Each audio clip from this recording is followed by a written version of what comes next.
can we make an impact or actually start, deploying or developing commercial fusion power plants by 2050s? That is a very aggressive timeline.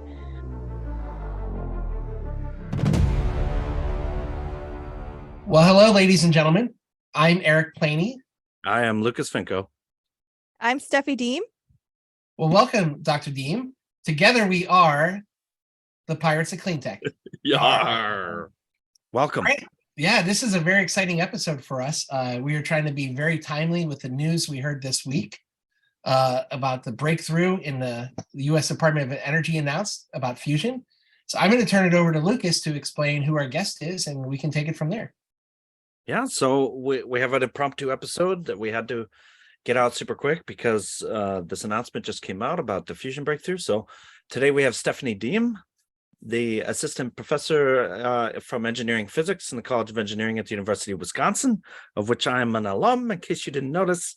I have my Go Badgers. Wisconsin, yeah, go Badgers. She focuses on fusion energy and plasma physics. She's worked on fusion energy experiments at national laboratories and universities and internationally. She's the principal investigator for the Pegasus 3 experiment at Wisconsin, which I hope we'll hear more from. She's also a New Voices in Science, Engineering, and Medicine for the National Academy. So welcome, Stephanie. It's great to have you. Oh, thanks so much for the invitation. It's so great to meet you and be here. Well, thank you. We're going to go right into it because we have so much to talk about today. And we know you've got probably 1,000 things going on this week.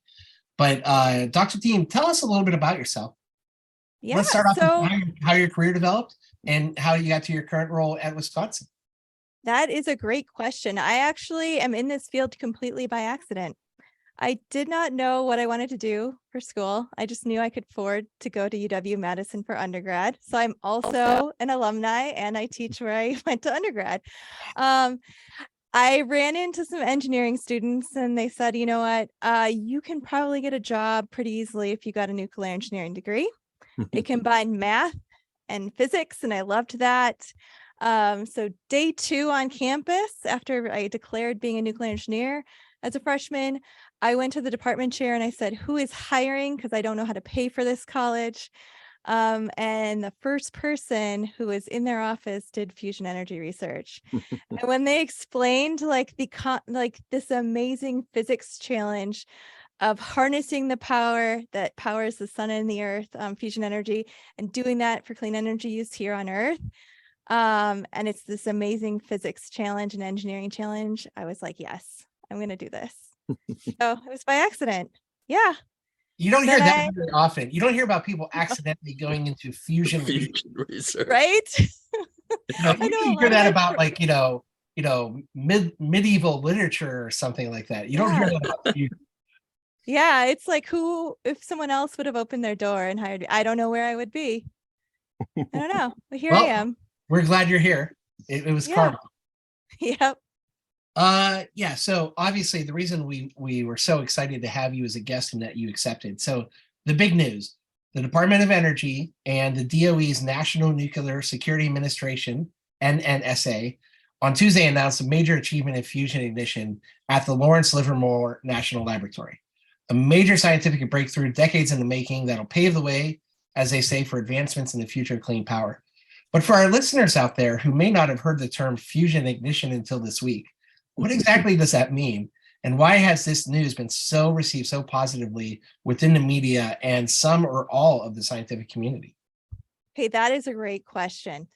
So when we say we've reached ignition, you've produced more power from the fusion reactions than was actually put into the fuel to start these reactions to happen. For this case, they put in 2 megajoules of laser energy into this capsule that was like the size of a dime. And then from that, they produced 3.15 megajoules of energy from fusion. So this is the first time we actually achieved these conditions here on Earth. So that's why it was such a huge milestone, because everyone was asking, charging our field, you have to produce more energy than you put into the fuel. And they did it. And it's amazing. So that's why everyone's really, really excited about this milestone. So cool. Yeah. Yeah, it's good news. Can you talk a little bit, because as far as I know, there are two main fusion experiment concepts, right? There's the ignition facility and the tokamak, like at ITER. Can you talk about the differences between the two, and which one is your favorite? Which I think I know already, but Oh, okay. Yeah. I mean, you work on one. my favorite is fusion, all of fusion. Anything that gets us to fusion is my favorite. Okay. So yeah. So in a nutshell, there's really kind of three main approaches to achieving fusion conditions here on Earth. And essentially what you need to do at the heart of what we need to achieve is you need to heat up enough particles, so enough density, to high enough temperatures.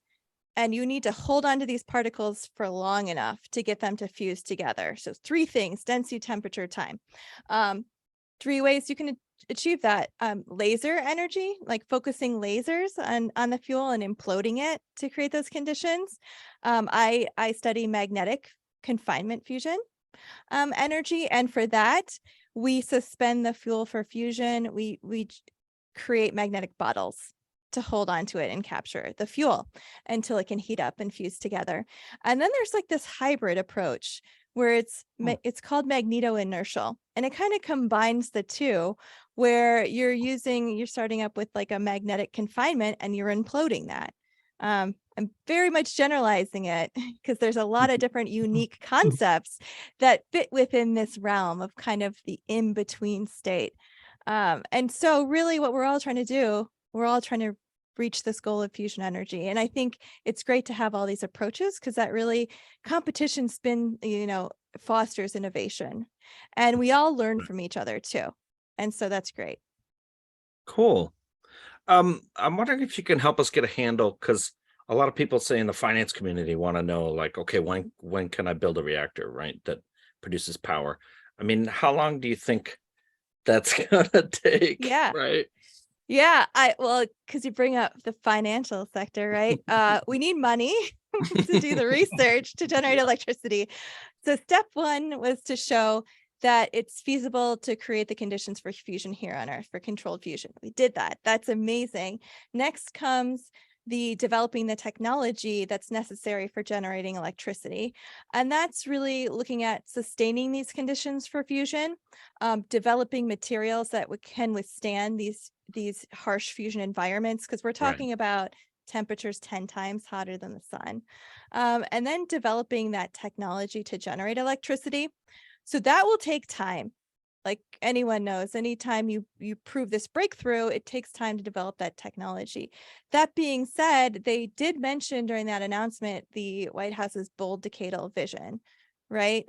I think people may have picked that up. So earlier this year, they had this White House Fusion Summit, and I was in one of the invited speakers at it. It was an amazing experience to kind of kick off this bold decadal vision.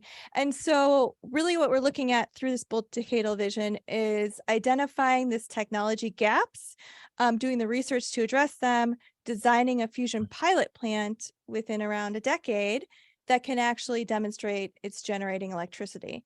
Now, it won't power your neighborhood, but it's going to be like a first of a kind plant. Now, that's an aggressive timeline, which we need to start on, like some of this technology, like developing these materials like a while ago. So, so yeah, it's not going to happen in 2 years. It's not going to happen, it's still going to take time and effort. Well, maybe as a follow-up, we're all in the climate tech and clean tech sector. We keep talking about the Paris Climate Accord goals of 2050, trying to generate enough clean power to take all the carbon generating assets offline so that we're really a clean energy. We're actually keeping the environment from getting too overheated. Do you think that this fusion solution could be a part of the 2050 goals? Maybe not 100% by any means, but do you think the timeline will dictate that maybe we can have fusion reactors actually operating commercially, some maybe let's say 2035, 2040, to start offsetting, and taking some carbon offline? That's a great question. So part of what went into this bold decadal vision was some National Academy studies that looked at just that. Can we make an impact or actually start, deploying or developing commercial fusion power plants by 2050s? That is a very aggressive timeline. I think we can start and start working towards that. But I think it's important to remember or keep in mind our energy portfolios are always changing based on the technology that we have. And so it's not set in stone by 2050, but we can make a difference in the future. It's all based on, what is good for communities, the sectors that you're powering and things like that, and optimizing for that success too. That's very intriguing. One more follow-up, Lucas, if you don't mind, and Dr. Diem. Obviously, there's always controversy in the clean tech sector about existing nuclear assets generating electricity because of whether or not it's truly clean. There's environmental considerations with the waste. Do you think that this could potentially cause maybe some conflict or animosity between, the fusion world and I guess the fission world of today's nuclear, like in terms of should we be building new nuclear reactors or the small modular reactors if there's a possibility that fusion could be replacing all of that at some point? I think we have to be aggressive when we're talking about climate change. And we have to work with what we have now and what we have in the future. And always be forward thinking about not only, the decisions that we make today will impact things immediately, but looking down the line too.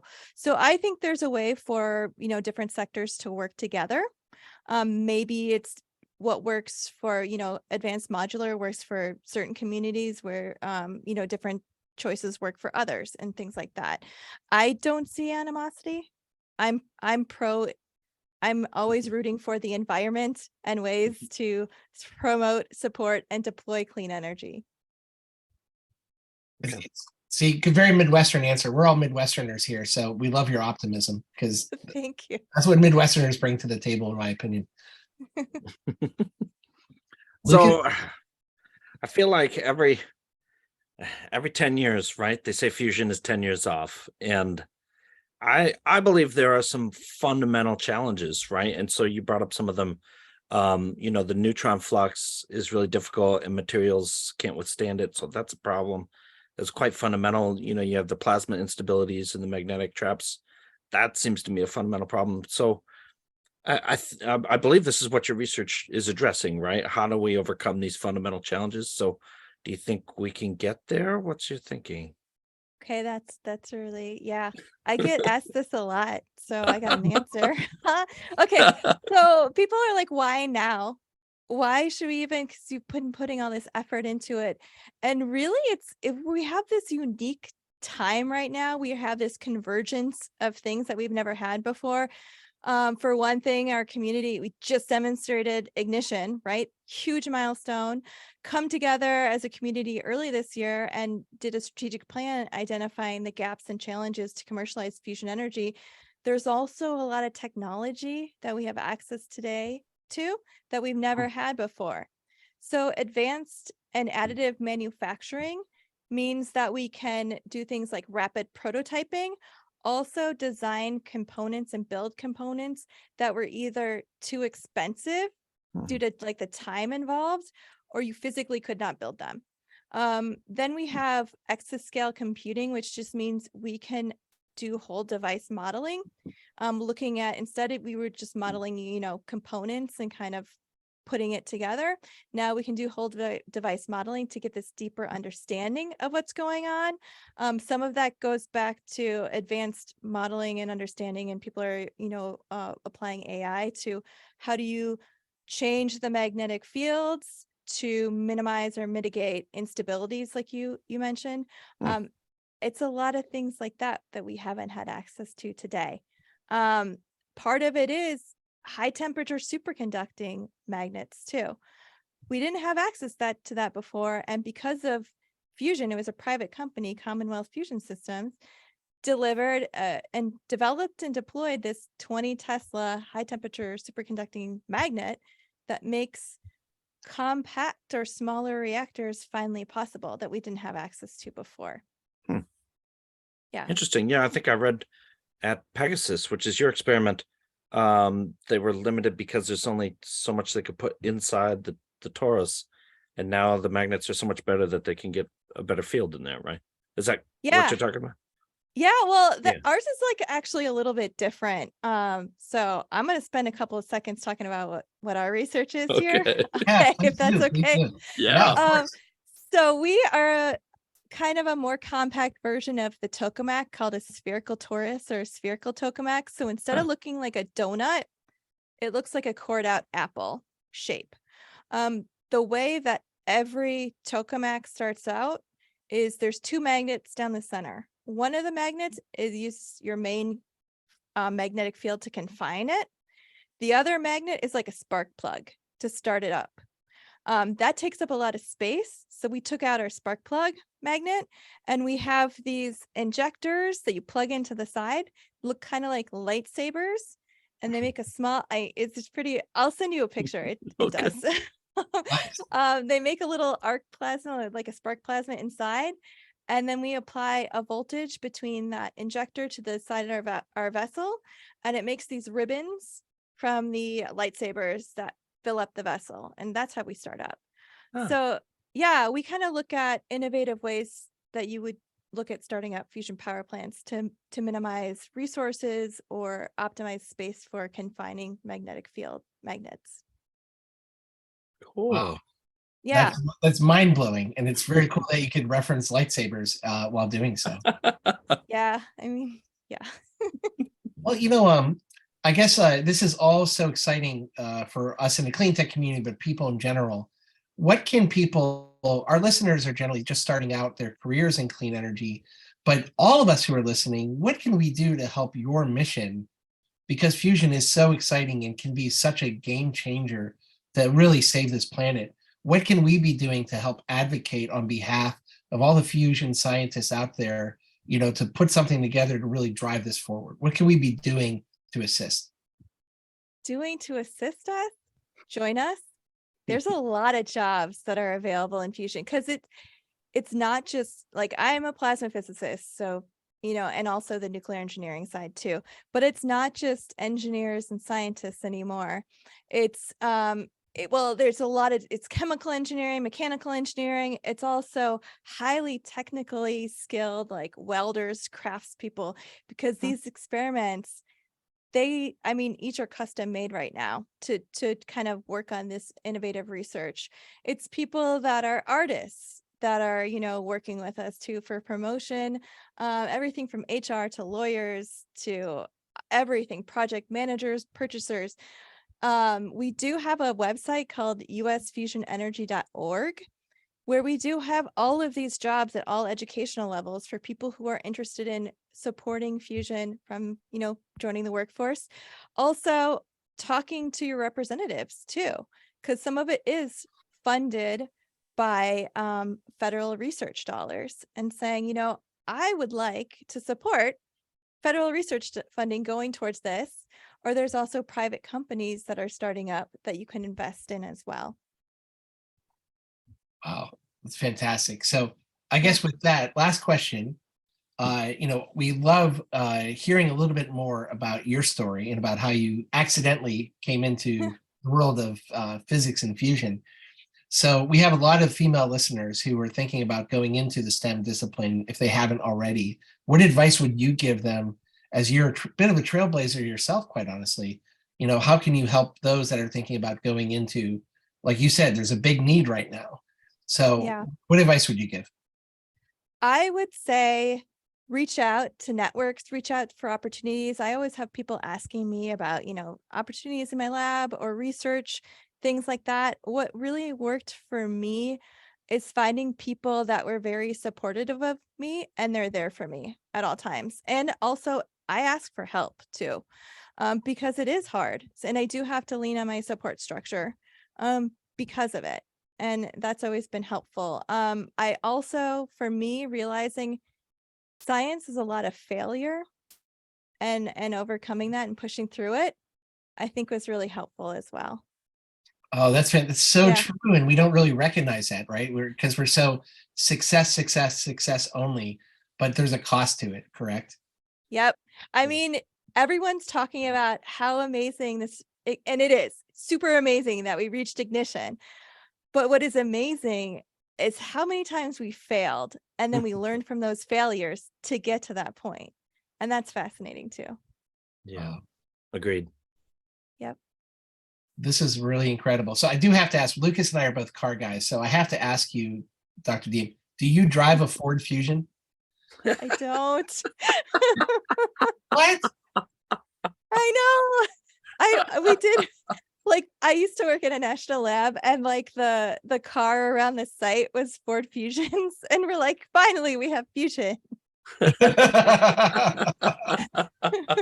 Well, the NASA used to all the NASA astronauts during the Apollo program used to get free Corvettes, I think. So I think Oh my maybe now gosh. if Ford is listening, maybe all the fusion scientists out there should get free Ford Fusions.